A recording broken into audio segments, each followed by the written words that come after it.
Hello, I'm jashykins, and I'm reviewing the Season 2 premiere of The Following.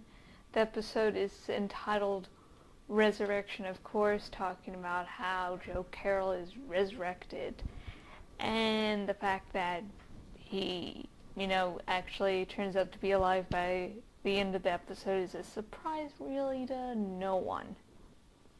But it still made me happy. Yay, even though I knew this was going to happen, yay!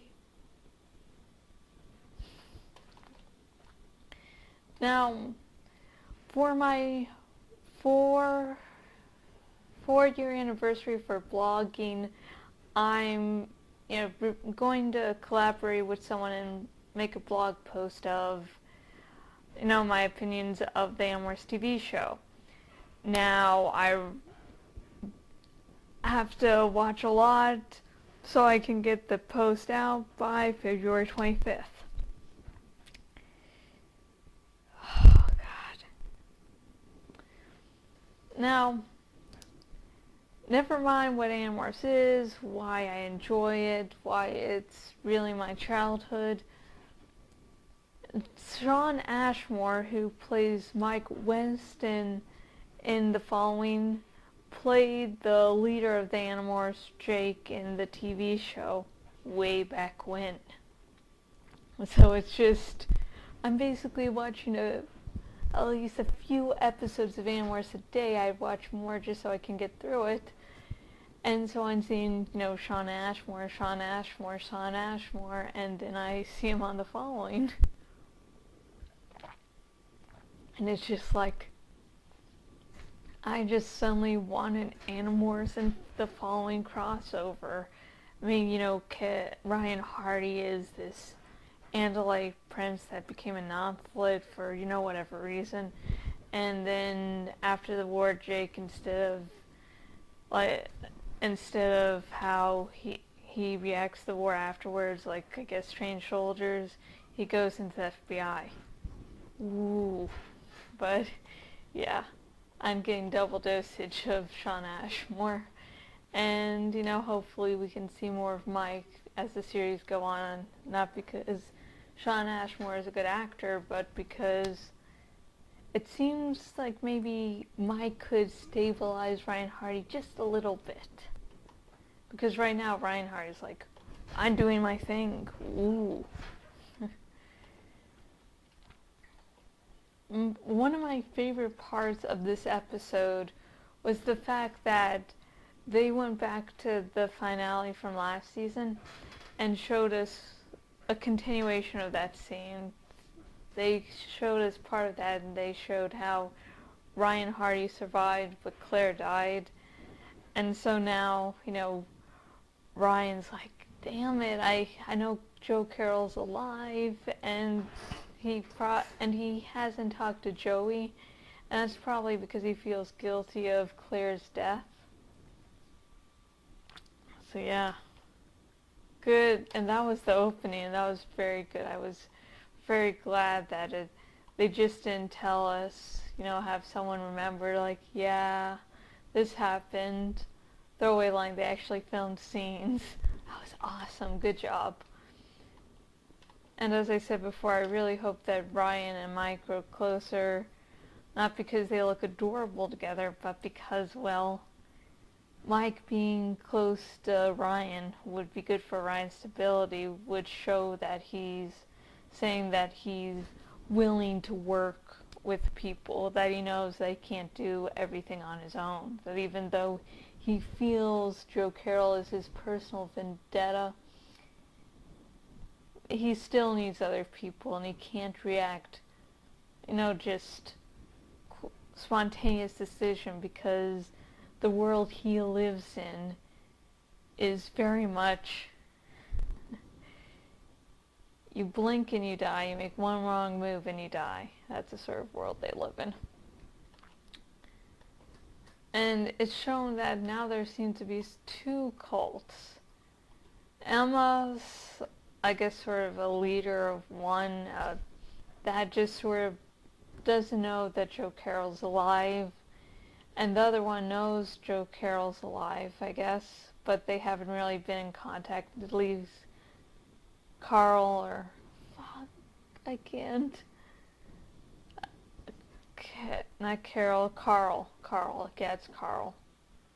I'm sorry, like, there's a person from The Walking Dead named that. There's one from Night Vale named that. And I'm like, that still sounds weird to call someone else that. And I'm going to continue really trying to catch up to Night Vale later. But I'm watching a shitload of Animorphs right now and keeping up with my reviewers I watch myself, so not really time for Night Vale.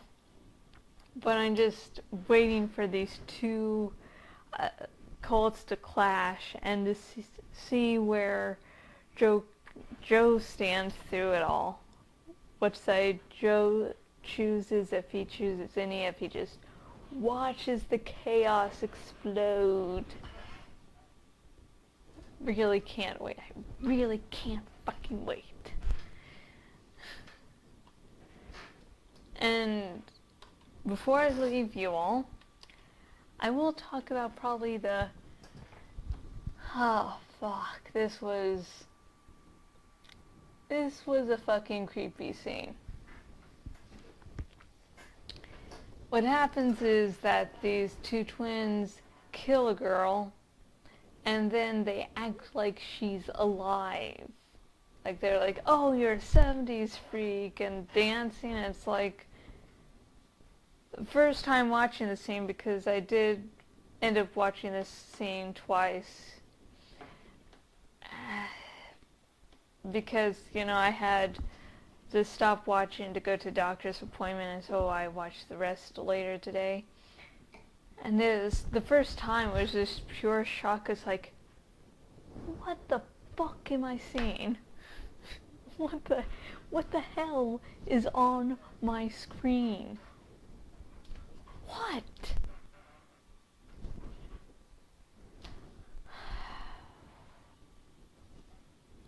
But the second time I was not a, funny laugh full of laughter, more of a laughing because, you're trying to keep yourself sane sort of laughter was, going through me. I was like, I don't know how to react to this. But yeah, that scene was... I want to compliment that scene, not only because it fucking creeped me out so fucking much. It's the fact that no real blood and gore was used. You didn't even get to see her die. And you just saw, like, some marks on her neck to show, I guess, she was strangled. But besides that, no gore, no creepy music, it was just there. And that is lovely piece of horror. And it's just like, boom! We're there. So, just want to say, the following episode, Resurrection, being the following season 2 premiere, was very well done. The one twins and girls scene was good. And then, they did things right. They drew you in to say, yes, next season. I can't wait for this season to continue. So yeah, that's good. And I have been Jashykins, owner at jashykins.blogspot.com. If you go to that blog, there's links to my Twitter and Tumblrs and stuff, and other ways to contact me and other places I post, not necessarily videos. And then I also write for the TerminatorFans.com, so there's a link to the site on my blog, of course. So, yeah. I just can't wait for the season to continue, because it's just been fucking awesome, this one season premiere. So, until next video, goodbye.